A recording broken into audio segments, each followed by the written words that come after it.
Remember her name before you hear her story. Evelyn Ashdown, the girl the world tried to erase. The girl who walked barefoot into a storm because the people meant to love her wanted her gone. She should have died that night. But destiny broke its pattern when a duke with frost in his veins and regret in his bones found her on the edge of death and carried her into the dawn. What follows is not softness, it is fire. It is Parliament shaking beneath a woman's voice. It is a duke learning that love is not possession but partnership. This story begins with snow, but it ends with thunder. Chapter 1. The Wound. The storm did not come suddenly. It crept across the horizon like a beast awakened, slow and merciless, dragging darkness behind it. The wind howled against the old stone walls of Whitvale Manor as if trying to warn the girl inside. But no one heard, or worse, no one cared. Evelyn Ashdown had barely reached her 19th year when the world she trusted turned cold as the winter outside. She stood in the grand entry hall, trembling, her nightgown thin as paper, her hair unbound and wild like the storm that clawed at the windows. Snow already spilled under the doorway, white and pitiless. Her stepmother watched with silence, sharpened into cruelty. "You have embarrassed this family for the last time," Lady Whitcomb said, voice smooth as satin, but dead as frost. "Your existence stains us." Beside her stood Evelyn's stepsister, pearl-clad and smirking. Behind them, footmen opened the doors wide, letting in wind like icy knives. Evelyn's voice cracked, barely more than breath. "Please, I have nowhere to—" Lady Whitcomb tilted her head, the way one regarded an insect. "You were born with nothing. You shall return to nothing. Ashuv swift, deliberate." Evelyn stumbled through the doorway, feet bare against ice, breath ripped from her chest. Snow blinded her, stung her skin raw. She tried to turn back, but the doors slammed shut the echo like a coffin ceiling. No carriage, no cloak, no mercy, only winter. She ran not from the storm, but from the knowledge that her own family cast her out to die. The world blurred into white. She could barely see the path, barely feel her limbs. Her heart hammered like a desperate drum refusing to fall silent. Every step felt like a farewell. "I will not die. Not tonight." She clung to the thought like a flame cupped against wind. But fire, too, can be blown out. Hours might have passed. Minutes. Time dissolved. Snow clung to her lashes. She fell once, twice, then a third time, and did not rise immediately. The cold wrapped around her like a lover, claiming what was his. Her breath came shallow. Her vision dimmed. And somewhere in the dark, hooves thundered through the night. She could not turn her head, could not lift a hand. A lantern bobbed like a floating star. Voices rough, urgent tore through the storm. "God above, stop the carriage. There's someone in the road." Boots crunched snow. A figure knelt beside her, tall as judgment, broad as a wall. His coat whipped in the wind, black against the white earth. He brushed hair from her face, froze, struck by something he recognized, yet could not name. Her lips were blue, her pulse fine. The man lifted her as if she weighed no more than frost. Cradling her against his chest, he wrapped his cloak around her shaking body. He whispered rough, aching, "Stay with me, little bird. Do not slip away." His voice was not gentle but desperate, as if losing her meant losing more than a stranger. He carried her into the carriage, pressed her to the heat of his body, barked orders to the driver. "To Ravenshire Hall now. Ride as though the devil follows." She felt warmth, then darkness, then him. Even unconscious, she sensed him steady, cursed, burning with something he never allowed the world to see. A duke, Adrian Blackthorne, Duke of Ravenshire, the man who would reshape her fate. She did not know his name. He did not know her story, but destiny had already woven their lives in thread of snow and fire. As the carriage sped through winter's fury, the Duke looked down at her pale, sleeping face, and something inside him cracked. A fault line he had spent years fortifying. "Not again," he whispered to the silence. "I will not fail another soul." His jaw tightened. Snow beat against the glass like fists pleading entry. He held her tighter. For the first time in years, the Duke prayed. Chapter Cox return, collision. 2 years later, London glittered as if it had never known a storm. Carriages clogged the streets beyond Grosvenor Square. Lamps burnished the fog into soft gold, and laughter spilled from townhouses like perfume, sweet, intoxicating, and faintly suffocating. It was the height of the season, and society, ruthless, exquisitely dressed society, was devouring itself with gossip and champagne. Evelyn Ashdown stepped down from a modest hired carriage and stared up at the townhouse that did not belong to her, feeling both too visible and utterly invisible. Lady Marchmont's townhouse. Her gloved hand trembled slightly as she adjusted the fall of her plain but well-made gown, dove-gray silk, high-waisted, unadorned but for a narrow pale sash. Compared to the women entering through the great doors draped in jewel tones and glittering like over-decorated altarpieces, Evelyn looked almost severe. But she had requested gray. Gray steadied her. Gray reminded her she had survived. "Evelyn, my dear, do stop looking as if I have dragged you to the gallows," a warm voice murmured behind her. Lady Helena Marchmont descended after her, wrapped in emerald silk. A woman whose age had brought her neither bitterness nor cruelty, only a clearer sense of what mattered and what did not. She patted Evelyn's arm with the familiarity of one who refused to treat her as charity. "You have been hidden away at my country house for an entire year," Helena said. "London must see you, if only to be properly shocked that something so rare was allowed to go unnoticed." Evelyn's lips quirked. "I fear London will only notice that I am no one." "What nonsense! You are the woman who reorganized my entire library, corrected my Greek translations, and rewrote my charitable proposals such that half the House of Lords suddenly wishes to fund girls' education. If that is no one, then we must redefine the word." Evelyn smiled, small but genuine. It had been Helena who had taken her in when she had awoken in a strange bed 2 winters ago, fevered and muttering. Helena who had told her, much later, that she'd been found half frozen and brought to safety by a man who refused to leave his name. A man Evelyn half remembered in flashes.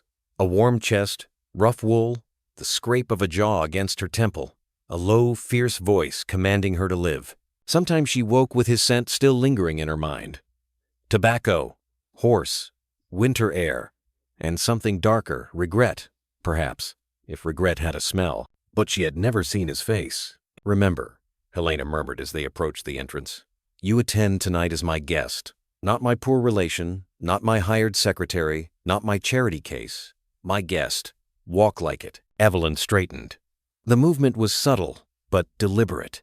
2 years ago, the girl who had been thrown into the snow would have folded into herself, apologizing for the space she occupied. Tonight, she refused to shrink. The doors swung open, and the world of glitter and gossip swallowed her whole. The Marchmont ball was already in full bloom. Crystal chandeliers spilled light over the crowd, turning jewels into starfields and champagne into liquid gold. The orchestra played something bright and nimble, strings flirting with woodwinds. Laughter rippled, punctured by the occasional crack of a fan. The rustle of silk, the whisper of scandal cloaked in politeness. Evelyn stood at the edge of it all, for a moment overwhelmed by the sheer noise of wealth. After a year in the country, working in Helena's study among ink bottles and stacks of petitions for schools and orphanages, this sense of wasteful, glittering excess pressed on her like too tight stays. "Breathe," Helena whispered at her side, reading her as easily as a page. "Observe. Do not let them see you observing. That is the true sport here." Evelyn's gaze swept the room. Debutantes in pastel plumes, matrons in brocade armor, gentlemen in dark coats, stiff cravats, and expressions that varied from bored to hunting. She recognized faces from newspapers Helena received. Lords who voted against factories regulating child labor. Ladies who donated to hospitals so long as their names were printed larger than the amount. The hypocrisy used to enrage her. Now it simply motivated her. These people had power. She had something else. Intelligence, memory, purpose. "Is he here?" she asked softly, surprising herself. Helena did not feign ignorance. "The Duke? Ravenshire? He may be. He visits London rarely, but the Marchmonts are old friends. Why do you ask?" Evelyn hesitated. "I wish to thank whoever saved my life, and if it was him, she did not finish. She did not know how to. For years before the storm, she had seen dukes only as distant, untouchable figures, men who existed in the pages of novels she secretly devoured, or in whispered conversations in drawing rooms where her presence was tolerated only because her silence was assumed. Yet a man of such rank had once carried her as if she mattered. Helena's gaze softened. "If he is here, you will know him. Men like Ravenshire wear their solitude like a second coat. Before Evelyn could respond, a ripple moved through the crowd, a subtle tightening of posture, a shift in attention, like flowers turning towards sudden shadow. "Speak of the devil," Helena murmured. Evelyn followed the direction of every gaze. He stood at the far end of the ballroom, just past the threshold, taller than most men, broad-shouldered, dressed in black that seemed to drink the light rather than reflect it. Ravenshire's hair was dark and slightly disordered, as though he'd run a hand through it one too many times. His jaw was clean-shaven, hard, the sort of face that looked carved rather than born. But it was his eyes that struck her. Gray, like winter skies, just before a storm breaks, but with a depth that made her chest tighten. He did not smile. He did not bow ostentatiously. He merely inclined his head to Lord Marchmont with the barest of courtesy, and allowed himself to be drawn into the room. He moved with the quiet confidence of a man knowing every whispered word belonged to him, whether fear, admiration, or speculation. Evelyn's heart pounded faster. She did not know that this was the man who had saved her. And yet, something in her bones recognized him. He carried the same weight she remembered from another night. The feeling of a fortress lifting her from snow. The same scent drifted faintly when a current of air brought it to her horse. Tobacco, steel, and cold. She saw, too, that his mouth was a little too stern for a man at a ball, his shoulders a touch too rigid. This was a man who stood among people yet did not quite stand with them. "Adrian Blackthorne, Duke of Ravenshire," Helena said quietly, confirming it. "Widower, soldier, phantom of half a dozen rumors. They say he has no heart." Evelyn's breath shook. "He does," she whispered, more to herself than to Helena. "I have felt it beating." Helena shot her a sidelong glance, but before she could inquire, a familiar laugh cut through the music and sliced straight down Evelyn's spine. That laugh, shrill, polished, edged with cruelty. "Here, stepsister." Evelyn stiffened. Across the room, Lady Clara Whitcomb stood framed by light, her gown a confection of pale rose silk, her hair arranged in curls calculated to look effortless and costing a small fortune. Their stepmother stood beside her, expression serene, eyes sharp as pins. They had not yet seen Evelyn. The past collided with the present in a single dizzying moment. The memory of the storm, the slam of the door. Snow biting into skin overlaid itself on the glittering ballroom until the chandeliers spun. "You may leave if you wish," Helena murmured, sensing the change in her. "Say the word, and we return home. No questions asked." Evelyn closed her eyes briefly. 2 years ago, she had been thrown from that house, like refuse. Tonight, she stood not as their discarded burden, but as her own person, educated, valued, alive. "I will not run from them again," she said quietly. "I do not belong to their cruelty." "Good," Helena replied. "I should hate to waste my best weapon." Before Evelyn could ask what she meant, Lord Marchmont himself approached, bowing to his wife and inclining his head to Evelyn. "Lady Marchmont, Miss Ashdown. Might I have the honor of presenting a guest who has asked after the brilliant young lady improving my wife's library?" His eyes twinkled. "It seems your reputation among my philosophers and reformists precedes you, Miss Ashdown." Evelyn blinked. "A guest?" Lord Marchmont stepped aside. The Duke of Ravenshire stood before her. Up close, he was even more arresting. Faint lines bracketed his eyes, and mouth signs of a man who had seen too much, smiled too little. A thin scar traced along his jaw, barely visible beneath the smooth skin, catching the light when he turned his head. His gaze locked onto hers and stopped. The ballroom melted. "Miss Evelyn Ashdown," Lord Marchmont said, oblivious to the electric silence between them. "Might I present His Grace Adrian Blackthorne, Duke of Ravenshire." "Ravenshire, this is the lady whose ideas for charitable schooling you admired in my last correspondence." Ravenshire's eyes did not leave her face. For a moment, something undefended flashed there. Shock, recognition, something dangerously close to relief. Then his features rearranged themselves into a composed mask, though his voice, when he spoke, was roughened. "Miss Ashdown." He bowed, the motion precise. "An honor." Evelyn curtsied, every lesson drilled into her since childhood suddenly useful as armor. "Your Grace." "It is you," her racing heart screamed. "You carried me. You kept me alive. Why do you not speak of it? Why do you look at me as if I am both ghost and miracle?" He straightened, and for a fraction of a second, too swift for anyone but her to see, his gaze dropped to her gloved hands, as though he remembered them bare and trembling. "You are acquainted?" Lady Marchmont asked lightly, curiosity barely veiled. Ravensher paused. Evelyn's stomach twisted. "No," he said at last, evenly. "We are not." The world tilted. Evelyn's breath caught. A tiny, soundless betrayal. Not acquainted. No mention of the storm. No recognition. No acknowledgement that he had once cradled her as if his life depended on hers. If she had doubted before that it was he, that doubt shattered. Only someone hiding the truth chose his words so carefully, he remembered. He simply refused to claim her. "That will change, I hope," Lord Marchmont said cheerfully, unaware of the crack running through the air. "Ravenshire is interested in educational reform. Miss Ashdown has been drafting proposals that might actually drag Parliament into the century we inhabit. You two will have much to discuss." "I look forward to it," the Duke replied. His tone was polite. His eyes were not. They burned with 1,000 unsaid things. Guilt. Recognition. A plea she did not understand. Evelyn lifted her chin, the girl in the snow replaced by a woman who refused to be discarded twice. "Likewise, Your Grace," she said coolly. "I am always pleased to find gentlemen who care for more than their own comfort." Helena hid a smile behind her fan. A flicker passed through the Duke's expression, something like a flinch and admiration entwined. He opened his mouth to respond, but at that moment, a servant approached Lady Whitcomb across the room and murmured in her ear. The stepmother's head snapped toward them. "Herr Hase met Evelyn's." Recognition struck like lightning. Her lips parted. Color drained from her face before returning in a furious rush. Clara's eyes followed her mother's widening outrage, staining her beauty. The past had found her. At the same instant, Ravenshire followed Evelyn's line of sight. His jaw locked when he saw the direction of Lady Whitcomb's stare, understanding more in one heartbeat than anyone had ever given him credit for.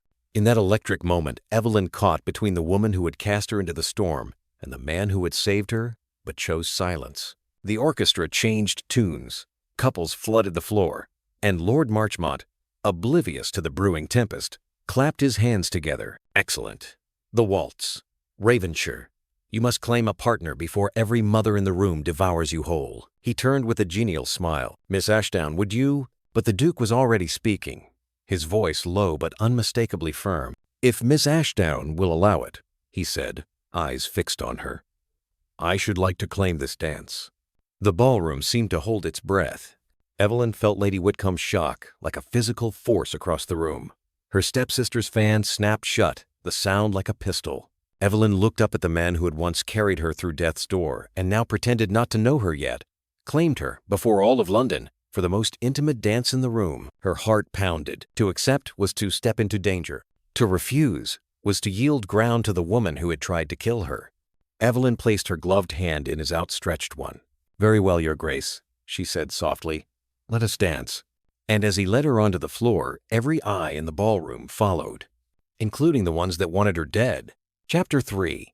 The Duke's Secret Regret. The waltz began like a memory, slow, aching, threaded with tension. Neither spoke aloud. Evelyn's hand rested lightly in the Duke's. His other hand found the small of her back. Propriety observed, but tension barely contained beneath his gloves. They moved in smooth circles across the polished floor, a whisper of silk and shadow trailing behind them. Every turn drew her closer to a past only he remembered openly. He remained silent at first. She counted his breaths, steady, measured, as if rehearsed. His touch was gentle, yet guarded, as though proximity itself was dangerous to him. Only when the dancers swept them momentarily away from the crowd did he finally speak. His voice was low, too, controlled. "I did not expect to see you in London." Evelyn's heart jolted. He did remember. "You said nothing," she replied, barely more than breath. "When you recognized me, you denied knowing me at all." His jaw flexed a subtle tightening, like pain suppressed. "Would you have preferred I announced the manner in which we met? That I found you dying in the snow, dressed in rags and frost?" Her heartbeat faltered. He was protecting her reputation. It should have softened her. It almost did, but the storm she carried inside would not bow so easily. "I would have preferred truth over erasure," she whispered. "I spent years thinking I imagined you. A fever, phantom, a mercy conjured when I was half dead." His steps faltered by a fraction. The Duke Ravenshire looked at her fully then. Truly looked. "Miss Ashdown," he murmured. voice barely containing something raw. "I have imagined you 1,000 times more than you imagined me." Her breath tangled. She opened her mouth, but he spoke again quietly, urgently, as though words had been locked inside him too long. "I stayed with you before dawn broke," he said. "You do not remember it. You were delirious. You begged me not to leave." His expression tightened. "I promised I would return. But when I came back, you were gone." Evelyn stared at him. She remembered none of it. Only fragments. Warmth, the rumble of a voice, a hand brushing hair from her brow. But not him returning, not her absence. Helena must have moved her before he arrived again. He thought she had vanished. He thought she did not care. The music swelled, strings trembling like heartbeats held too long. "And so," he continued, more controlled now, "I kept your name from my tongue. I had no right to it." "No right?" she repeated, stunned. "You saved my life." His voice cut through her softly, devastatingly. "And I failed to find you afterward." That admission cracked him open. She saw it in the set of his mouth, the tension in his shoulders, the weight he carried like armor. He lived with a private grief. It clung to him like winter. "You searched for me?" she breathed. "In every way, a man of my rank may search without drawing scandal," he said. "Hospitals, orphanages, parish records, anonymous inquiries. And when that failed—" He hesitated. She waited. "I made other arrangements." The phrase was heavy, purposeful. Something unsaid lay beneath it. "What arrangements?" Evelyn pressed. But the music ended before he could answer. The ballroom erupted into applause, gowns sweeping, laughter rising. Their connection broke like a glass struck by a sudden sound. Ravensshire released her hand slowly, as though reluctant. The moment their touch parted, Lady Whitcomb and Clara descended like wolves dressed in silk. Clara's smile was sweet enough to poison tea. "Why, Evelyn, darling," she cooed. "We hadn't realized you were still alive."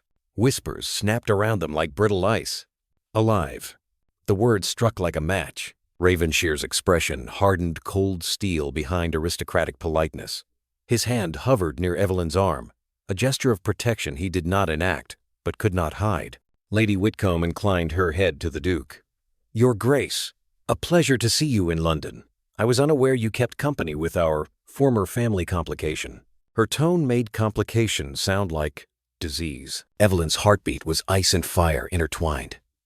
Lord Marchmont and Helena watched from across the room, but from a distance, observers saw only 4 polite figures in harmless conversation. Only Evelyn felt the blade beneath every word. Ravensshire looked at her stepmother with all the warmth of a tomb. "Lady Whitcomb, I had not realized Miss Ashdown still had surviving relations." The softness of his tone was razor-sharp. "Clara Palais." Evelyn did not step back. She lifted her chin, the way she had before the storm took her. "I was unaware I was welcome to claim any." "Welcome?" Clara scoffed. "You fled in the night like a thief." Ice washed through Evelyn at the lie, but Ravensshire spoke first. "No," he said, voice like a door slamming shut. "She did not flee. She nearly died." Silence dropped like snow. Her stepmother blanched. Clara's grip on her fan slipped. Around them, whispers flared and twisted through the ballroom like wildfire. Evelyn watched Ravensshire. Stunned by the fervor in his voice, anguish sharpened into truth. His eyes flicked to hers, one heartbeat of vulnerability, then shuddered. Lady Whitcomb recovered quickly, regrouping like a strategist. "Well, if Miss Ashdown wishes to speak of old misfortunes, we shall not intrude. Come, Clara." They retreated, but not defeated their eyes, promising war. When they were gone, Evelyn exhaled slowly and turned to the Duke. "You remembered," she said, "even when you denied knowing me." His reply was a confession etched in ice. "I deny my heart often," he murmured, voice low. "It obeys no rules I set." Her pulse thundered. Before she could speak, Lord Marchmont approached with a folded envelope sealed in blue wax. "Ravensshire, you left this in my study," he said, handing it over. "Your charitable correspondence.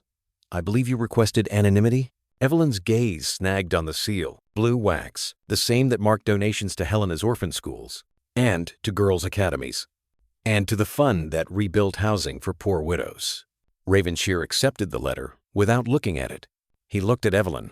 She saw it then, the shadow behind his eyes, the regret that shaped him like chisel marks on stone. He was not merely a man who saved her. He was a man trying to save everything he could not bear to lose. "You give anonymously," she whispered. His voice was gravel wrapped in velvet. I give what I cannot ask forgiveness for. Their eyes held, and the chapter closed with a fracture of silence. Because Evelyn knew now, the Duke's regret was not one night in a storm. It was a lifetime of ghosts he could not outrun. Chapter 4. Rising Tension. The night did not soften after the dance. It sharpened. Evelyn felt it like a thread drawn taut between herself and the Duke, between her past and present, between the woman she had been and the woman she was becoming. The orchestra began another waltz, but Ravenshire did not ask her for it. Instead, he stood at her side like a silent storm, undeniable, impossible to ignore, yet offering no claim, no explanation, almost as if he feared what might happen if he reached for her again. Evelyn's pulse wouldn't steady. His words echoed through her chest. I give what I cannot ask forgiveness for. I have imagined you 1,000 times. But then, we are not acquainted. He was a contradiction wrapped in a title. A savior who refused to be a hero. A man who remembered her more vividly than she remembered herself, and yet kept distance like it was a vow. Before she could question him again, a new voice entered her world like sunlight through frost. Lady Marchmont, you promised to introduce me this very night. Ah, here she is. A gentleman stood before them, elegant, in midnight blue velvet, his dark hair tied back with a silk ribbon. His manner was confident without arrogance, his eyes warm and observant. Lord Sebastian Harrow, scholar, heir to a viscountcy, reputation, thoughtful, progressive, unafraid, to challenge old laws. Where Ravenshire was winter, Sebastian was spring. He bowed to Evelyn with genuine admiration. I have awaited the chance to meet the mind behind Lady Marchmont's latest proposals. Your writing holds sharper steel than any dueling blade. Ravenshire's gaze flickered subtle but unmistakable. Jealousy, quiet, coiled like a predator watching another approach its territory. Evelyn returned Sebastian's bow with poised courtesy. You flatter me, my lord. Words are wind without action. Then we should make them acts, Sebastian replied. Marchmont shared your draft for girls' education reform. I believe it could influence Parliament if paired with someone willing to champion it publicly. Evelyn blinked. A door she never thought she'd be offered slowly swung open. You mean sponsorship? Endorsement? More. Sebastian's eyes glowed with conviction. A partnership. Your ideas, my voice in the Commons. Together, we could reshape the future for women who do not possess your fortune in mind. Evelyn's breath caught. Partnership. Equality. A chance to change the world. From the corner of her awareness, she felt Ravenshire still as carved marble beside her. He said nothing, but she heard silence speak. Do not take what I want to offer you. Do not walk toward another man. Yet he did not move, did not reach for her, did not claim what burned behind his eyes. She refused to collapse herself around a man's hesitation. Lord Harrow, she said warmly, I would like to hear more. Ravenshire inhaled, sharply quiet, but she felt it like a tremor through the floor. Sebastian smiled. Excellent. Allow me the honor of escorting you to the refreshment room. I have letters, figures, projections I came armed to persuade. Helena watched from across the room, pride and warning flickering in her gaze. Evelyn knew what she saw. 2 men. One wounded. One willing. She placed her hand upon Sebastian's offered arm. Ravenshire stepped forward without meaning to. Breath tight, then stopped himself. Control. Restraint. Suffering disguised as discipline. Miss Ashdown, he said, voice careful. Our discussion is not complete. No, she replied softly. But it must compete with others. For the first time, she saw him falter, not weakly, but humanly. Then she walked away. Not to punish him, but to choose herself. The refreshment room was quieter, only murmurs of scholars, diplomats, and bored debutantes picking at sugared fruits. Sebastian guided her to a small alcove, away from gossip-hungry ears. He did not crowd her, did not prod her pain. He treated her as an equal. So, he said, unfolding notes from his coat, tell me your true vision, Evelyn. Not the polite one you put on paper, the one that would make your stepmother faint. She laughed. Not a fragile, sound-rich, una shame. And she told him, of schools for girls beyond needlework, of law, philosophy, mathematics, science, of women allowed to think, to speak, to build. Sebastian listened not with politeness, but with hunger for change. You are brilliant, he whispered when she finished, "and I would stand beside you before Parliament tomorrow." Evelyn felt something bloom inside her, a future no longer trapped in winter. But across the room's mirror-polished pillar, a reflection appeared. Ravenshire, watching, a glass of untouched whiskey in his hand, eyes shadow-with, jaw clenched as if holding himself together by sheer force. He could have joined them. He did not. Instead, he watched Evelyn laugh, a sound he once protected with his own body, and it carved him open like a blade. Sebastian followed her gaze, spotted Ravenshire, and leaned close enough for only her to hear. "Ah," he murmured knowingly. "The Duke." Evelyn's pulse stumbled. "You know him. We served together in committee," Sebastian said. "He is brilliant, dangerous, but a man who has lived too long with ghosts." He turned his head slightly, studying Ravenshire with a scholar's clarity. "He looks at you as if he recognizes his salvation and resents needing it." Evelyn swallowed. Sebastian's tone softened. "I offer partnership, respect, future. He offers ache." And Evelyn felt the truth in her bones. One path was safe, the other burned. Before she could respond, a footman approached with a silver tray. "A note for Miss Ashdown," he announced. She unfolded it. "Come to the West Terrace. Now, A, B." She knew the handwriting. "The Duke's." Sebastian waited, gaze gentle but firm. "You owe him nothing," he said quietly. "But you owe yourself choice." Evelyn looked from the note to the man who offered her a future, and then to the door leading to the terrace where winter waited again, and a man with regret carved into his soul. Two paths, two men, two worlds. She rose slowly and walked toward the terrace, every step deliberate, every heartbeat louder, every moment a collision she could no longer avoid. She opened the door. Cold air rushed around her like the night she had been thrown into the storm, and Ravenshire Adrian Blackthorne stood waiting, back turned, hands clenched on the stone railing, snow drifting through moonlight around him. He did not speak when she approached. He simply whispered, "I have no right to ask what I am about to ask, but I cannot watch Lord Harrow take what I let slip away." Evelyn's breath caught. Chapter 4 ends on the edge of decision. Chapter 5. Public confrontation. Moonlight silvered the terrace stones, frost glittering like spilled diamonds at their feet. Evelyn stood inches from Adrian Blackthorne, the man whose silence wounded her as deeply as his arms had once saved her. He did not turn, not immediately. Perhaps he feared what she might see in his face, or what he might see in hers. When he finally spoke, his voice was rough as winter bark. "You walked away from me." Evelyn's breath trembled. "You let me." He exhaled sharply, a sound full of regret and restraint. "I have spent 2 years searching for a woman I thought lost to death. Now she stands before me alive, brilliant, admired, and I do not know how to stand near her without breaking." Those words hit her like wind struck through ribs. "Then break," she whispered. "Better than pretending you feel nothing at all." He turned then, slowly, painfully, and the look in his eyes nearly undid her. Raw, haunted, fiercely tender. "I feel too much," he confessed. She opened her mouth for forgiveness or fury. She did not know, but footsteps snapped through the cold like shutters in a storm. Lady Whitcomb, her stepmother, stood framed in the terrace doorway, expressions sculpted in horror and triumph. At her side, Clara, pale as silk with rage simmering beneath. Behind them, society, drawn like moths to scandal's flame. "You," Lady Whitcomb hissed, words trembling with contained fury, "are consorting with His Grace in secret?" Consorting.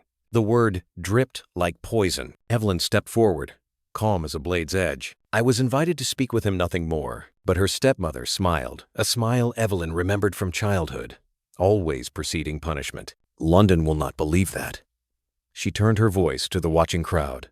"Everyone knows she fled our house in shame. We took her in from pity.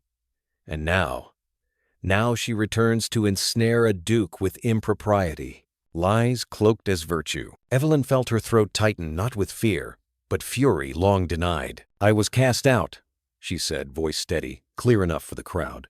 "Thrown into the snow to die." Gasps rippled. Clara's fan snapped like thunder. "Lies! She stole from us jewels. Silver she fled like a criminal. We saved our family from disgrace by letting her go." A shockwave of whispers surged through guests. Eyes sharpened, hungry for blood. Evelyn's vision blurred not with weakness, but rage. This was the narrative they had crafted. This was the sword they meant to stab her future with. She forced herself to meet the Duke's gaze. Would he speak? Would he defend her before the world, as he once defended her from the snow? His jaw clenched. His nostrils flared. He stepped forward, but too slowly. Lady Whitcomb seized the moment. "Tell me, Your Grace," she projected, her voice dripping buttered venom. "Would you stake your reputation on the word of a girl with no name, no fortune, no family claim, found half frozen on a roadside like beggar refuse?" A hush fell. All eyes on him. All weight on him. Silence stretched cold, brutal. Evelyn's heart hammered. Adrian's lips parted just barely. But Clara gasped loudly, drawing attention just before he could speak. "Oh, Mama, look at her hands. She still wears the ring she stole." Evelyn looked down instinctively. Not at a ring. At the simple silver band Helena had gifted her. A scholar's ring, a writer's ring, plain, unjeweled. But scandal needs no truth, only heat. Lady Whitcomb shrieked, triumphant. "You wear jewels you stole. Proof." It spiraled like an avalanche. Gasps. Whispers like claws. A murmur swelling into condemnation. Thief. Disgrace. Seductress. The terrace spun with faces, gleaming with righteous cruelty. Evelyn stood alone against the roar. Ravenshire's voice finally cut through the din low, violent with restraint. "That ring is no Whitcomb jewel," he growled. But his voice was not loud enough, not fast enough, not decisive enough. The damage had been unleashed. Lady Whitcomb turned to the crowd, lifting her chin. "She dishonors us all and now seeks to trap a duke for position." Sebastian Harrow appeared beside Evelyn like a sword drawn clean. He stepped between her and the mob, one man shielding her with nothing but intellect and spine. "That is enough," he said, cool, cutting, perfectly audible. "You accuse without proof. You condemn without trial. And you reveal more of your own spite than her supposed sins." Laughter not kind, but sharp, scattered through bystanders. Sebastian continued, unflinching. "If you truly believed Miss Ashdown a thief, you would have sought police. Instead, you waited 2 years until you might weaponize rumor. That, Lady Whitcomb, is not justice." A murmur of agreement swelled. A shift subtle, but real. Ravenshire should have spoken then, should have stood beside Sebastian, should have claimed Evelyn publicly. Instead, he hesitated. Pain flickered through his eyes, not apathy, but terror. The reputation of a duke, fragile as spun gold. One declaration could shatter. Alliances, parliament influence, legacy. He was torn, and she saw the tearing. The girl she once was would have forgiven him. The woman she had become could not. Evelyn stepped forward herself, past Sebastian's shielding arm. Her voice rang clear, cutting through gossip like steel through silk. "I need no man to speak for me." The crowd stilled, shocked. She looked Lady Whitcomb in the eye. "You threw me into snow not for crime but for inheritance." A sharp collective inhale. Clara pallid chalk white. Lady Whitcomb's fan trembled. Evelyn continued. "I was my father's lawful daughter. He left me half his estate. You forged documents. You hid his final wishes. If I had lived, your comfort would have shrunk. Your diamonds fewer. So you made the snow your weapon." A wave of disbelief, outrage, awe. Ravenshire stared at her world tilting. Lady Whitcomb sputtered. "She lies! She is mad delusional!" Evelyn removed her glove. Gasps spilled like pearls, scattering. On her wrist faint scars. White lines like ghostly fingers of frostbite. Proof of banishment by winter. Not imagined, not fever-dreamed. Survived. Lady Whitcomb paled corpse gray. But Evelyn was not finished. "If you wish to drag me through society," she said softly, "I will not bow. If you call me thief, I will show you thief. If you try to bury my name, I will speak louder. I have lived through cold no ballroom malicious tongue can rival." Her stepmother trembled fury, twisting desperate. "You'd, Evelyn stepped closer, voice like velvet over blade. "I dare. Because you tried to kill a girl, and she returned a woman." A roar of whispers, scandal bright as wildfire. Sebastian's eyes shone with admiration, Ravenshire's with devastation. Because he had not defended her first.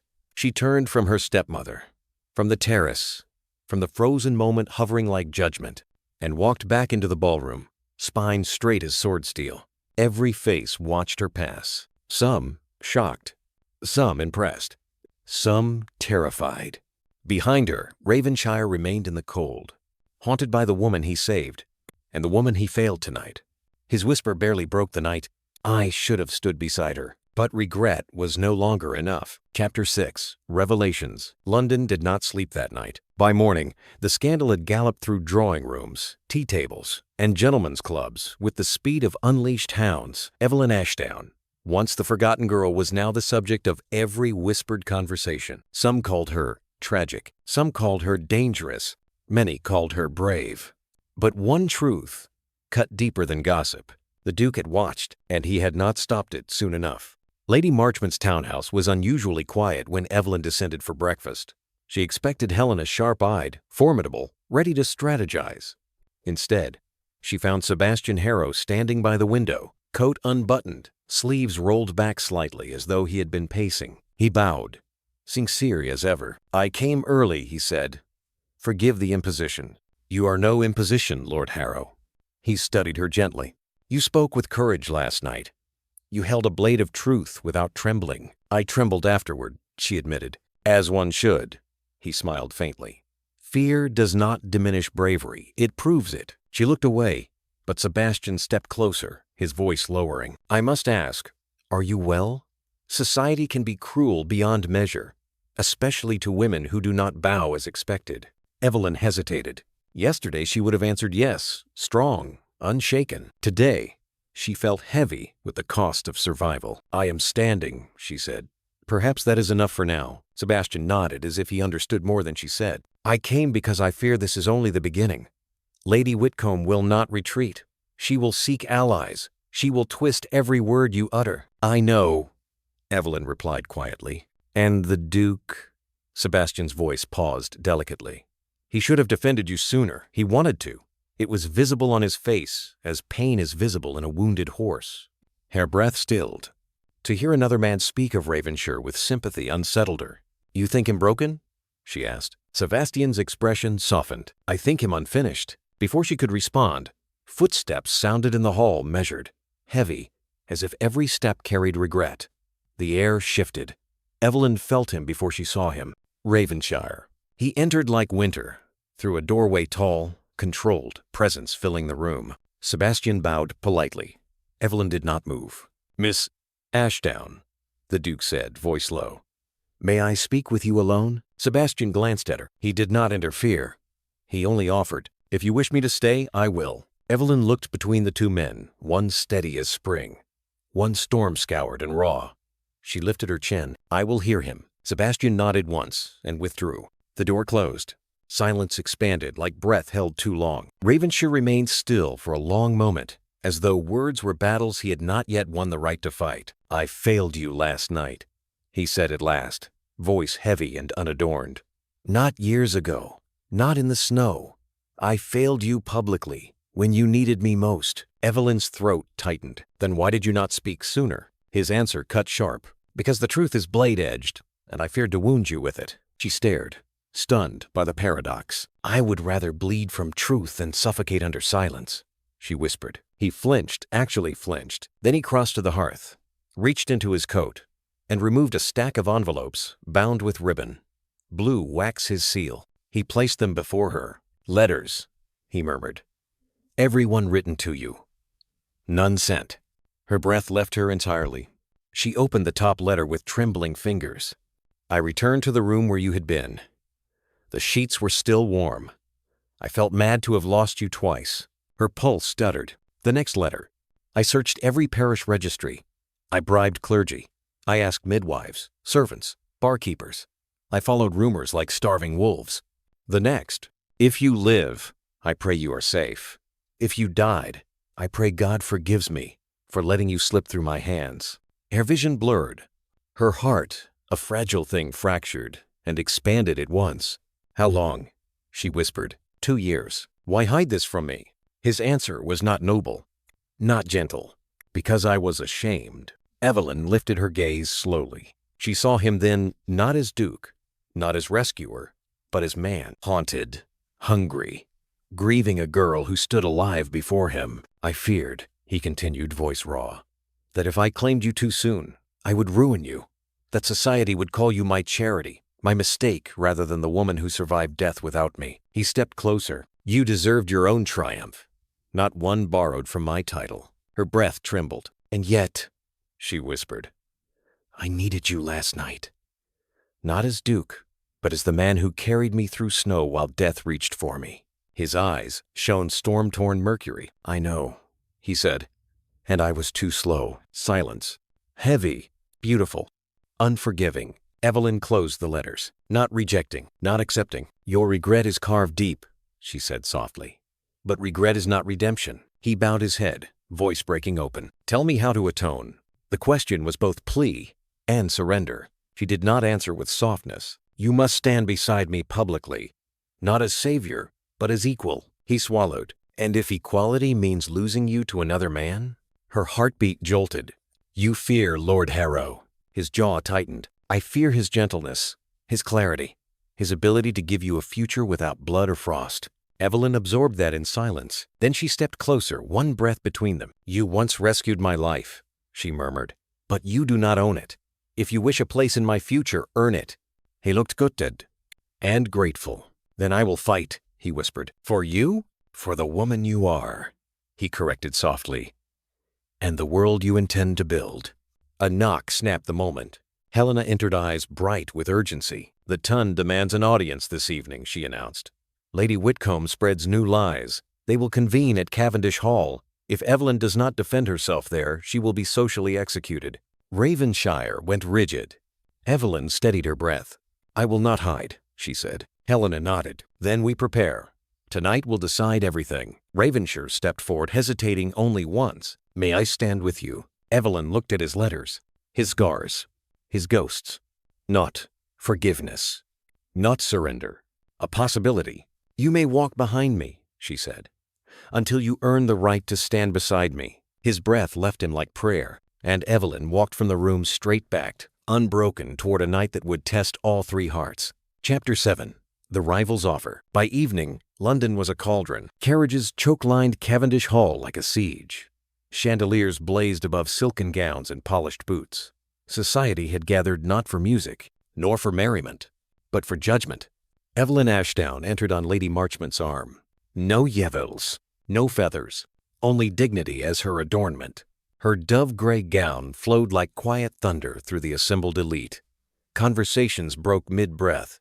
Heads turned like weather vanes in wind. The fallen girl had returned just as London demanded to either burn or rise. Sebastian Harrow awaited her near the back of the ballroom, where scholars and reformists clustered like a second world behind crystal and lace.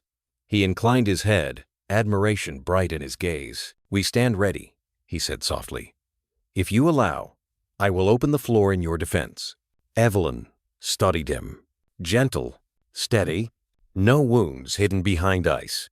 He offered not rescue, but partnership. Before you decide, Sebastian continued, voice low enough for only her, I wish to speak plainly.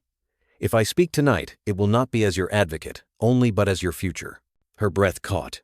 He stepped closer. Evelyn, I am prepared to offer marriage.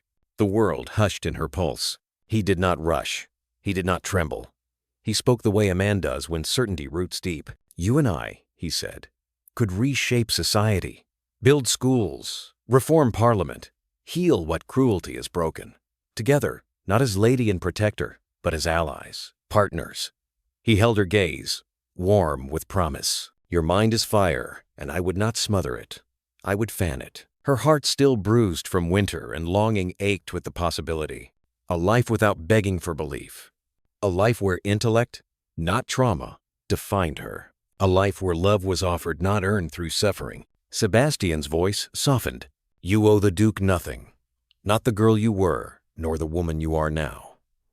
I will stand beside you tonight, without hesitation, without fear.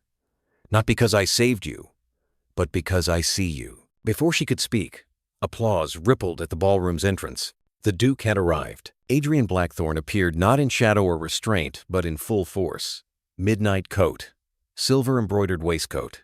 No hesitation in his stride. Even jealousy bowed in silence. Conversations split like waves around him. No one obstructed a man shaped of storms. His eyes found her across the room, not with possession, but with recognition, as if he could see the choice blooming in her mind. He approached each step measured as though he fought himself with every breath.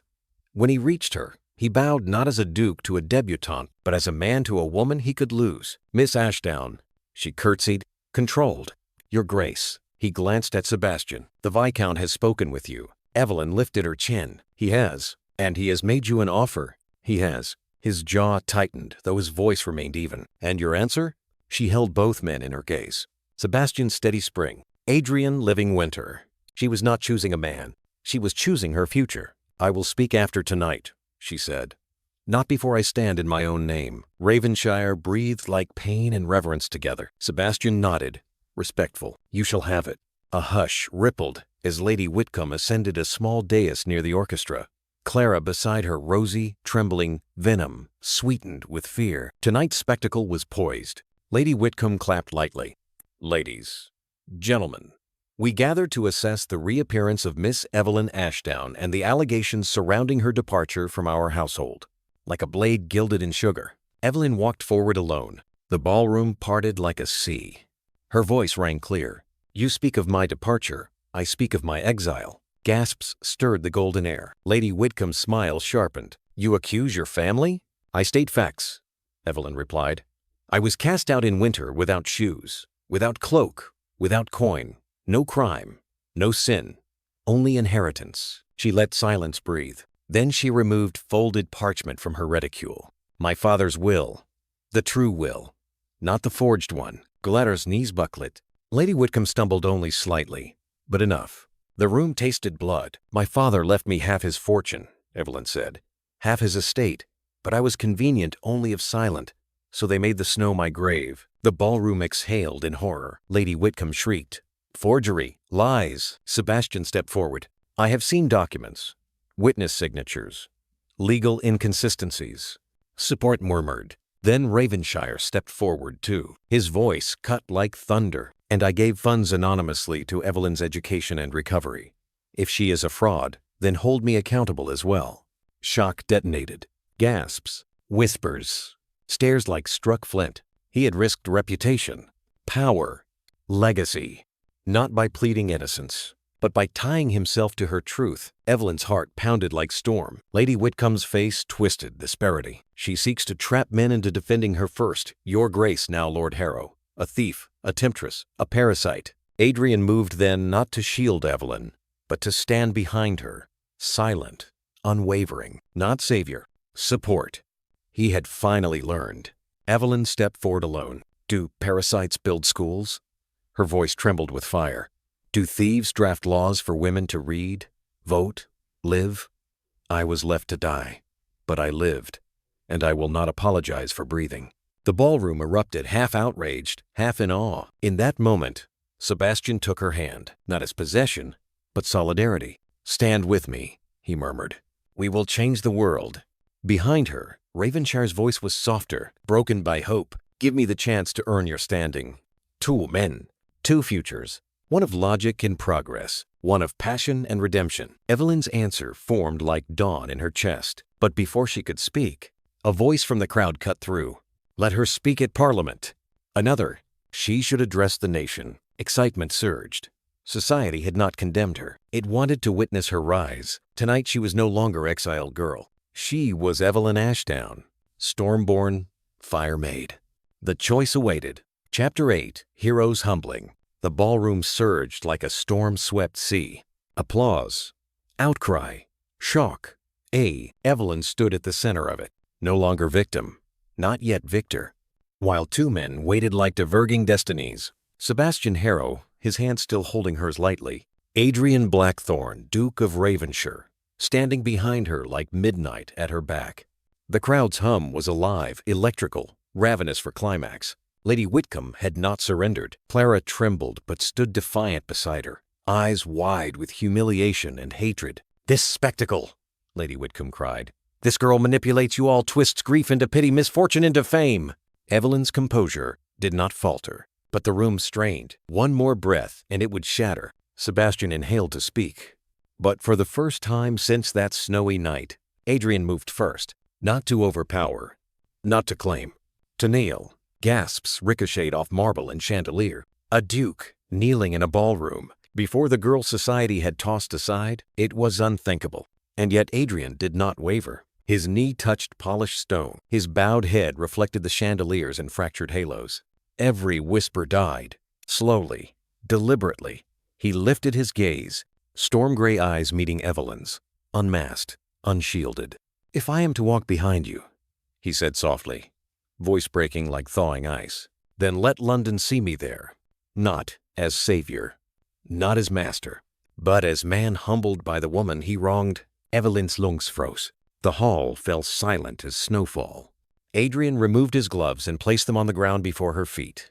A symbol older than Parliament, older than bloodlines. Submission, service, contrition, he continued, words trembling with sincerity and ruin. "I let you stand alone when I should have stood beside you. I hid the truth that bound us, protected reputation over righteousness. I failed you, in public and in silence." He swallowed hard. "And I would spend the rest of my life trying to deserve even your forgiveness, should you grant it." Shock rippled through the ton like a thunderclap. A duke begging forgiveness was unheard of.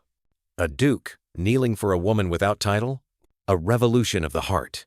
Evelyn's pulse thundered. Sebastian stepped forward, gentle but firm. He offered his hand with steady resolve. "You need not accept suffering to justify your worth," he murmured. "With me, you will rise without kneeling men or broken promises." She turned, caught between winter and spring. Adrian on one knee, Sebastian standing tall. The room held its breath. Evelyn stepped toward the Duke. A collective gasp. His eyes widened, not triumphant, but aching with hope he did not dare hold. She placed her hand beneath his chin and lifted gently, commanding him to meet her eyes. "You kneel not for me," she said softly, "but for yourself." He flinched at the truth. "You kneel because you regret the night you searched the world for a ghost. You kneel because silence cost us years we might have lived.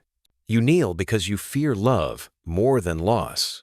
Her voice gentled, unyielding as spring thaw. "If you wish to rise with me, Adrian, stand. Not above, not below. Beside." He rose slowly, breath shaking through him. Not a duke, now. A man stripped of armor.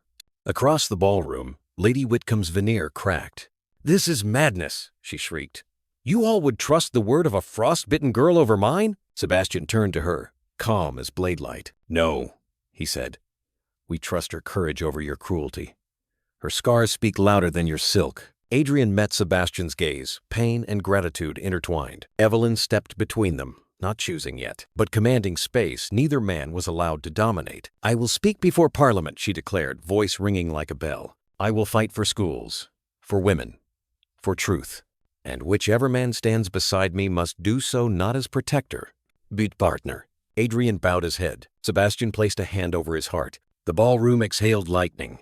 For the first time since the storm, Evelyn Ashdown was not merely surviving. She was deciding. Chapter 9. The emotional climax. Parliament had never looked so hungry. The great hall reserved for committee hearings and special petitions was crowded beyond dignity. Peers from the Lords sitting shoulder to shoulder with members of the Commons, their wigs gleaming, their expressions ranging from curiosity to thinly veiled disdain. Behind them, the gallery was overfull. Ladies in plumes and pearls, gentlemen without seats forced to stand, reporters poised with notebooks ready to carve history into ink. This was not a simple hearing. This was a spectacle. "Miss Evelyn Ashdown," the clerk announced, voice echoing off stone, "to address the matter of educational reform for women and girls, and to respond to charges concerning her character and past conduct." The words struck like hammers on an anvil. Evelyn stood in the doorway a moment longer, feeling the weight of every gaze. Her heart beat hard, but not wildly. It beat like a drum calling troops to a field. At her right, Sebastian Harrow waited, his presence quiet and solid. At her left, slightly behind, as she demanded, stood Adrian Blackthorne, Duke of Ravenshire, his face carved in granite calm, but his eyes alive with turmoil and devotion. Lady Marchmont gave Evelyn's hand one last squeeze. "You do not go in as supplicant," Helena murmured. "You go in as storm." Evelyn inhaled and walked forward. Every footstep whispered against polished stone. The murmurs swelled like a tide, then receded under the courteous rap of the committee chairman's gavel. "Miss Ashdown," said Lord Cavendish, peering down from the raised bench, "you have been granted leave to speak on the matter of your proposals, though you must understand the question of your respectability weighs heavily." He frowned. "Certain accusations will be answered," Evelyn said clearly before he could finish. More murmurs. The chairman's brows lifted, unused to being interrupted, especially by a woman. Evelyn stepped to the central table. No escorts, no male shield. She placed her papers down, but did not look at them. She lifted her head and faced the room. "Your lordships, honorable gentlemen, ladies observing," she began. Her voice carried without shouting. Each word dropped like a stone into water, ripples reaching even the back wall. "You are here to question my respectability. I am here to question your courage." A stark silence. Sebastian's mouth quirked in fierce approval. Adrian's eyes burned pride and fear intertwined. "You are uneasy," Evelyn continued. "Not because I suffered injustice, but because I survived it. Not because my reputation was attacked, but because I refused to stay ruined. You can tolerate a tragic story in a book. You do not know what to do with a tragic girl who walks into your house and asks to rearrange the furniture." A few reluctant smiles cracked across younger faces in the Commons. She went on. "Let us be plain. My stepmother and stepsister attempted to destroy me socially, legally, physically. They threw me into a winter storm to die. That is not melodrama. That is weather and cruelty in collaboration." A rustle swept through the chamber. "In the aftermath," she said, "I had every reason to disappear, to live quietly, to take whatever crumbs kindness tossed my way. Instead, I studied. I wrote. I observed your laws, your factories, your schools, your lack of schools, and I realized something. What was done to me on a small domestic scale, cold, neglect, deliberate ignorance, is done to thousands of girls on a grander one." She paused. "Only it is more respectable when you do it. You call it tradition." The word struck like a slap. A stout lord in the corner harumphed.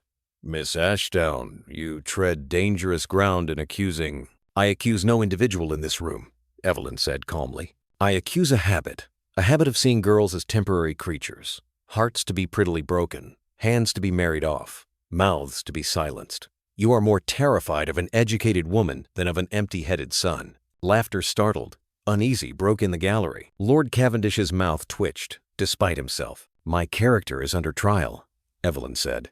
"Very well. Put me on the scale. I survived abandonment, cold, poverty. I bear the scars." She drew off her right glove slowly. A few ladies gasped. Even across distance, the faint, pale lines of frostbite were visible. "These scars," she said, "are not shame. They are a testimony.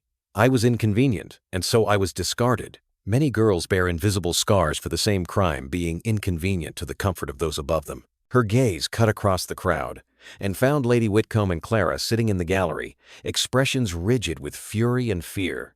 Society had made room for them, curious to see the accused as well as the accuser. Evelyn did not look away. "My stepmother has called me thief and liar," she continued. "She claims I fled in the night, stealing jewels.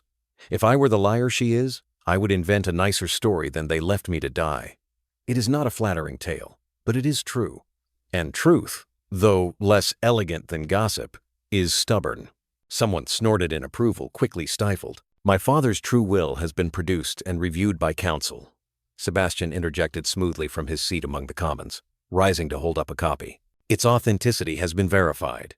The forged version that deprived Miss Ashdown of her inheritance bears signatures of men who were not even in England at the time of its dating."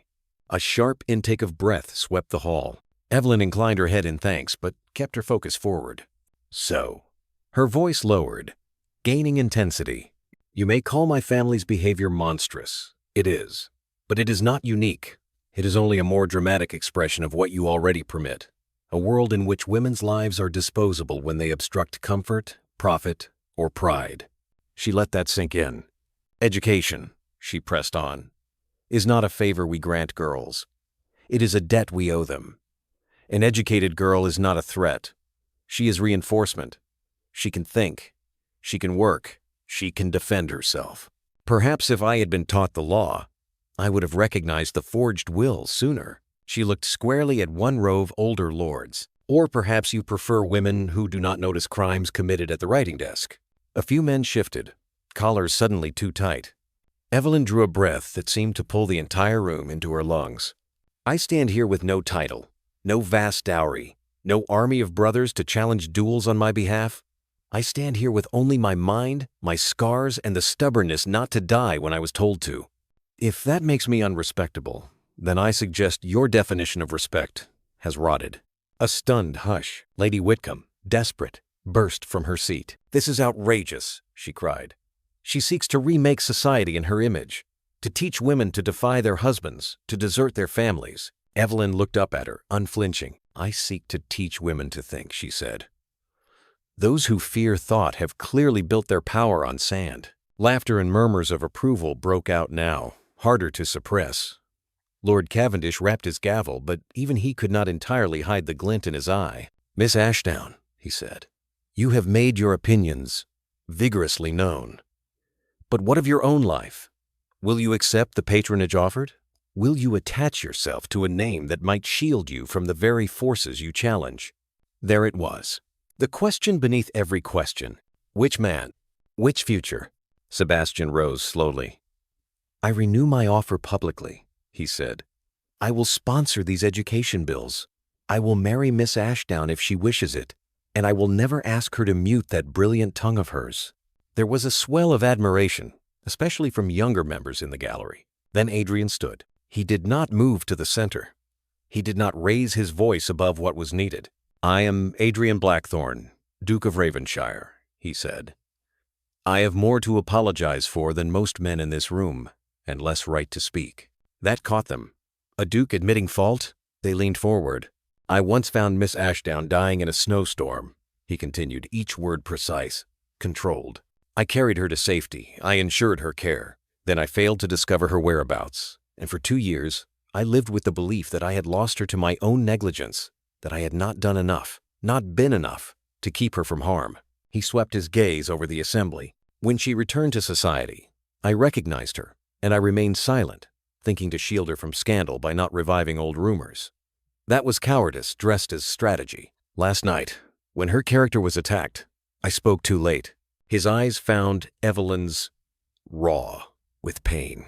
"Today, I speak first." He turned back to the crowd. "If you will condemn her reputation, condemn mine with it. If you will call her liar, call me accomplice. If you question her integrity, question the judgment of the man who searched parishes, hospitals, and records for her, and who sent anonymous funds to support the very schools she now proposes, not in my glory, but in my shame." A ripple of shock moved through the chamber. He reached inside his coat and produced a folded document. "This," he said, "is a draft deed placing a portion of my estate, land, income, and properties into a trust governed by Lady Marchmont, Lord Harrow, and Miss Ashdown, for the purpose of constructing and running schools for girls. If Miss Ashdown should decline association with my name, this trust shall still stand, independent of my personal wishes. I sign away this power willingly." He placed the document on the table before the committee. A stunned silence followed the kind that precedes a new era. A duke had just redistributed his own power, publicly, to a woman and a reformist. "There is my apology," he finished quietly. "Not as words, as action. Whether she ever forgives me is her right. Whether you ever approve of her is no longer my concern. These schools will stand." Saturday. Evelyn's heart felt too large for her ribs. It was not romantic words. It was cost, risk, change. The chamber erupted into overlapping voices. "Outrageous! Historic! He's insane! He's brilliant!" Lord Cavendish's gavel pounded. "Silence! Silence, I say! This is not a marketplace." Gradually, voices subsided. Evelyn stood alone at the center once more, feeling the full intensity of both men's gazes upon her. "Miss Ashdown," Cavendish said, exhaling, "you have shaken this house more thoroughly than a dozen debates. We will deliberate on your proposals. As to your character," he hesitated, then shrugged, the faintest shrug. "I suspect society will follow where you lead, whether it admits as much or not." A ripple of quiet laughter. But the matter has become larger than your reputation alone. It is now a question of policy, of precedent. He leaned forward. Do you have any final words? Evelyn looked out over the sea of faces, curious, hostile, admiring, afraid. She thought of the snow, of hunger, of Helena's warm study lamps, of Sebastian's steady belief, of Adrian's gloved hands stained with ink from unsent letters. My final words are only these, she said. I will not be thrown away again, not by family, not by gossip, not by law. I will build something they cannot freeze or forge away. Minds that are awake, hearts that are brave, girls who will never again believe that being inconvenient is a crime. Her voice trembled now, just barely. And whether I marry or remain alone, whether I become a duchess, a viscountess, or simply Miss Ashdown, who once caused Parliament a great headache, I will belong first to the work I was meant to do, and only then to any man who can stand beside it. The applause began in the gallery, scattered at first, then swelling as younger members of the Commons joined in. Some lords clapped grudgingly, some not at all. It did not matter. Evelyn had not spoken to please them. She had spoken to free herself. She stepped back from the table. As the chairman declared the session adjourned, the room broke into clumps of excited conversation. Reporters surged, ink already staining their fingers. History had a new subject. Evelyn turned and found both men waiting. Sebastian, his eyes warm and unwavering. Adrian, his gaze bare and unarmored. The rival offered his hand. Evelyn, he said softly, come with me. Let us begin drawing plans for these schools this very afternoon. Marry me, and we will make the world more just, together. The Duke did not reach for her. He simply said, voice low but steady, if your happiness lies with him, I will sign away every acre I own, and consider it a fair price for having seen you live as you were meant to. If, however, a piece of your heart still stands with me in the snow, then I will spend whatever years you grant me proving I can walk in sunlight with you as well. Two futures, safety and clarity, fire and redemption. Evelyn drew breath, and for one suspended moment, the woman who had been thrown into a storm stood at the center of the world's attention and opened her mouth to choose. Chapter 6. Slow burn resolution. The hall emptied slowly, like a storm reluctant to pass. Quills scratched feverishly in journalists' corners. Whispers flared in pockets like small fires. And still, Evelyn had not spoken her decision. She stood before two men who could change the course of her life, but neither man would decide that life for her. She inhaled calm, strong, no longer the girl in the snow. And when she finally spoke, she didn't look at either man first. She looked at the room, at history. At another time, she began quietly, society would ask which man I choose, but I choose something before that. Both men still. I choose myself first. A murmur rippled through the gallery. Shock, admiration, confusion. Evelyn turned to Sebastian Harrow. You offer partnership of mind, respect, a future of laws and libraries. I cherish that. More than you know. Sebastian's jaw tightened the slightest fracture, but his eyes remained warm, steady. You do not wound me by speaking truth, he said gently. She held his gaze, unwavering. My heart recognizes your goodness, but goodness alone is not the pulse of my life. You offer safety, clarity, spring without frost. And I was not shaped only for spring. She stepped forward slightly, and Sebastian bowed his head, not defeated, but dignified in loss. I would have honored you all my years, he murmured. And you still may, she replied softly. In Parliament, beside every girl we lift. My answer is no, but my respect remains, and so does your place. In the future, we will build. A slow exhale passed through the hall. Not triumph, but maturity. Sebastian drew back, not discarded, but evolved. A cedar tree, not uprooted, but replanted to grow elsewhere. Then Evelyn turned to Adrian. The Duke did not speak, did not move, as though motion might shatter hope into dust. Evelyn stepped toward him until only a breath separated them. You, she said, voice low as snowfall, are storm and shadow, ache and awakening. You do not offer safety. You offer truth with scars still bleeding. A man unhealed, yet willing to kneel in a room built for kings.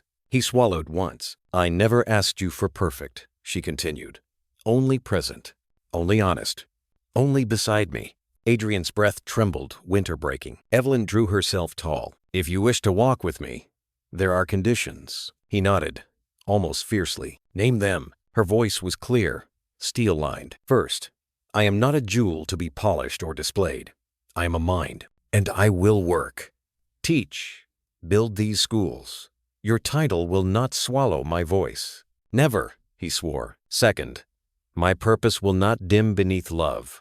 If ever you fear losing me and choose silence instead of truth again, then I will walk away, and you will not stop me." Pain flickered in his gaze, but he held it steady. "I would rather speak and lose you than stay silent and lose myself." She nodded once. "And third," she said softly, "you must understand I do not need you to complete me. I choose you only because you fight to match me." Adrian exhaled, broken open. "Not king, not savior. Equal." "Evelyn," he whispered, voice raw as silk, "I have loved you since the night frost almost stole you from this world. Not gently, never gently. I have loved you like a man drowning loves air he's afraid to breathe. If you let me, I will spend my years learning how to love you in light instead of shadow." She felt it then, not a sweep of romance like fairy tales promise, but the deep, slow warmth of fire inside winter. Earned, hard-won, real. Evelyn lifted her hand, and he took it not possessively, but reverently.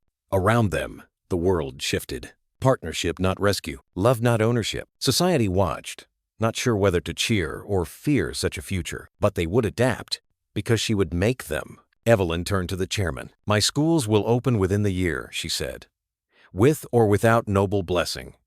Women need not wait for permission to exist." Adrian's voice joined hers, quiet, unflinching. "Ravenshire lands are at her disposal. Her leadership commands my resources, not the reverse." Gasps, shock, admiration. Sebastian stepped forward as well. Smile, soft but proud. "And Harrow will bring the proposal to Parliament this winter. Let London tremble. Progress arrives." Lord Cavendish cleared his throat, but even he could not hide respect. "Miss Ashdown, I believe the nation will remember this day." Evelyn smiled. "I intended to." Outside, snow had begun to fall, but Evelyn no longer associated snow with death. She stepped out into it with Adrian at her side, Sebastian on her left, Helena just behind. Not as escorts, but as witnesses to a woman who refused to disappear. Adrian hesitated only once. "May I hold your hand?"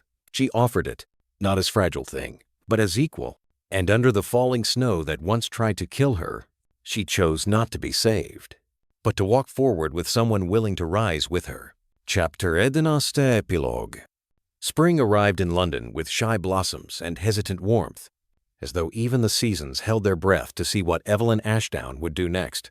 Ravenshire Hall, once cold and quiet as its master, now pulsed with life. Children's laughter rang across sunlit courtyards. Chalk dust drifted through halls. Books spilled across wide oak tables like opened futures. The first girls' school, the Ashdown Academy, stood where unused stables once rotted, now bright with learning. Evelyn walked through its doorway every morning with ink on her sleeves and determination in her step.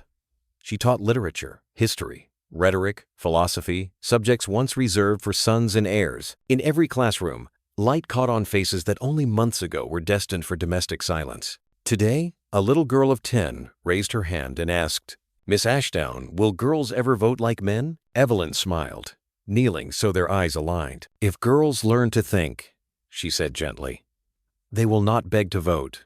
They will take it." Laughter shimmered through the room bright as bells. Outside the door, unseen, Adrian stood listening. Not the Duke looming in shadow, not the man paralyzed by regret, just Adrian coat dusted with spring pollen, face softened by happiness he'd once feared no longer belonged to him.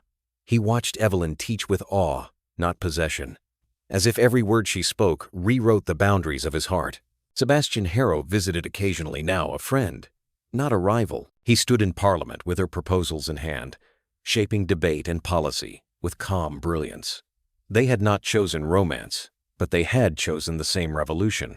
Some evenings, the three of them shared whiskey and laughter at Ravenshire Hall, proof that love, when chosen without resentment, leaves room for respect to bloom. But this afternoon, when Evelyn left her classroom and found Adrian waiting in the corridor, the world narrowed to just them two. as it always had in truth. He extended her a wrapped package. "For you," he said. "No occasion." She raised an eyebrow. "No apology hidden inside?" He huffed softly. "Not unless you ask for one." She unwrapped it. Inside lay a leather-bound volume, blank pages, unmarked, ready. "For your first published book," he murmured. She traced the cover as if it were skin. Her voice softened. "You believe I will write one?" "I know you will," he said simply. "Because you must. Your mind cannot live only inside rooms, not even these rooms you built." She stepped closer. Once, they had trembled around each other, two broken halves afraid to meet in the middle. Now, they met like flame and air, fuel and spark. "Walk with me," she said. It did.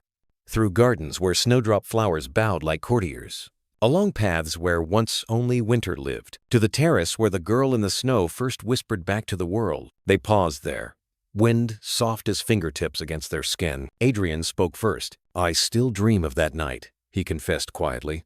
"Of frost on your lashes, of thinking I held a ghost." Evelyn touched his wrist, gentle, grounding. "You no longer hold a ghost," she said.